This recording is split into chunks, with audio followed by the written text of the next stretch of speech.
Hey guys, Mike here from Ekim Knives.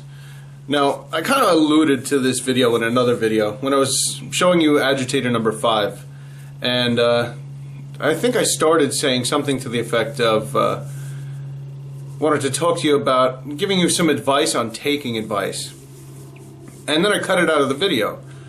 I only did a short segment, and I thought about it after the fact, and the knife was already gone, so I couldn't reshoot it. So I said, you know what, I'll cut it out. It deserves its own video. It is that important. So here we are. Take 2. We're going to discuss it at length. Well, not really at length, but a little bit longer than the couple of minutes I gave it. So it's Sunday night. I'm out here in the shop, and I got a couple of hours before my show comes on. Walking Dead, if you guys were curious. It's one of the few shows I actually watch. And I wanted to talk to you about advice on taking advice, like I was saying. The unique thing about knife making is there are 150 different ways to do it. Okay, and if you've had questions in the past, I might have responded to you in the comments with that particular line that there's a million ways to do it, and if you get the results you're after, you're not wrong. While that is true, and I stand by my statement, sometimes somebody out there just knows a better way or has just some great advice to share with you. Maybe they have experienced it, maybe they haven't, but they stumbled upon it and it just plain works. So it is in your best interest to take all of the advice you were given. And of course, then you have to run it through some processes to see if that advice is worthwhile. But I tell you, I've taken quite a bit of advice. I've gotten a lot of help. I'm fortunate enough to have this channel and some experienced makers watching this. And I mean, here's an example right here. Here's my surface grinder with a big blue blanket on it. And the reason it has a blanket on it is because I used to just grind and grind on my grinder right behind me. See, it's maybe 8 feet away, and all that abrasive dust is getting in the air, and I mean, despite the fact that it's 1,000 pounds, it's still a precision machine, and it really has tight tolerances. That abrasive dust can get in there and ruin those tight tolerances, and then the machine is junk. So there's guys, he'll pop into my comment. I think it was a hollow grinding, and I'm not gonna call any names. I don't want to call anybody out on it, but he knows who he is, and he makes some great stuff. So I really do appreciate stuff like that. So he told me, hey, cover your machines, you're going to ruin them. So I did, and there's the surface grinder, and there's the milling machine. So, and that's not just it. I was chatting back and forth with another maker, another great guy, and he says to me, Mike, you really got to get a Scotch-Brite wheel. They're great.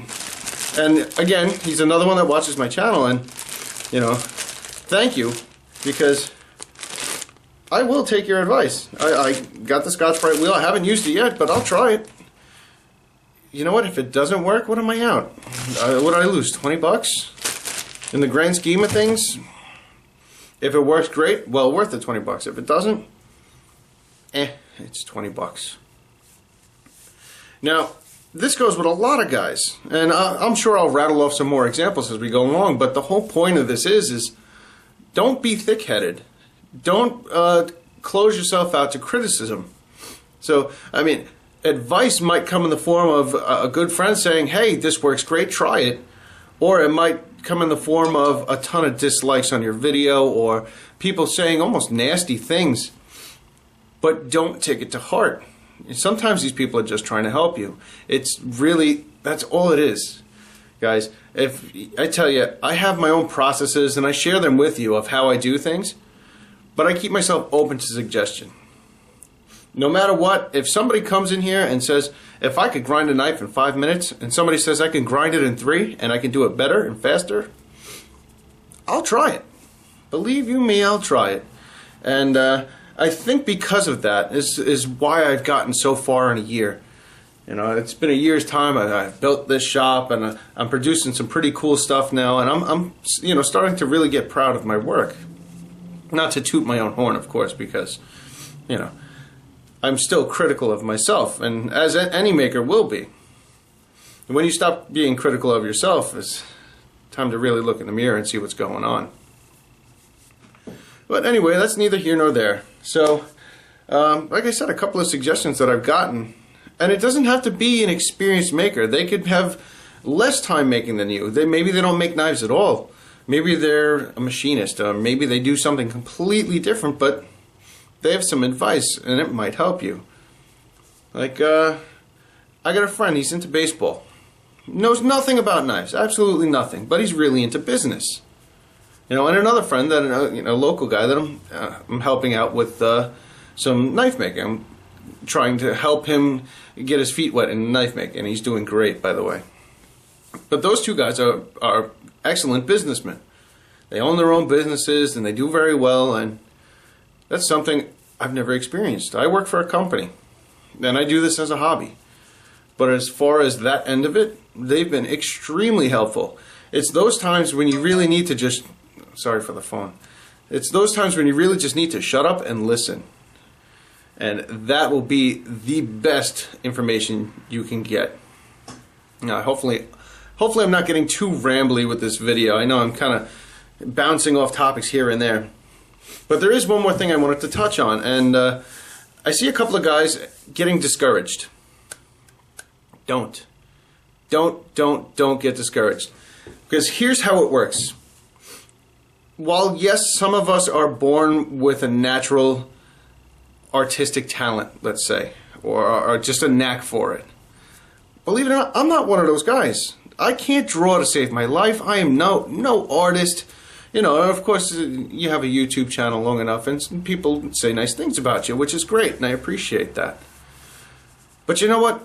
I kind of liken knife making to playing the piano. So let's say one day you want to play the piano. Never played the piano before. You're just an average guy, like me, an average guy. You know what's going to happen the first time you get behind those keys? You're going to be terrible. That's just the way it is. You're going to suck at it because you're new, you're learning. But you know what? It's persistence that gets you there. Be stubborn. Refuse to give up. Refuse to quit. I've wanted to walk away from this a number of times. But you know what? I had sunk so much money into it, and I do love it, so I stuck with it. As much as I wanted to walk away and just go watch TV for the day. And I've had another conversation where sometimes you just need to do that. Just walk away from it before you get aggravated. But anyway, back to the piano player. At first, they're going to be terrible.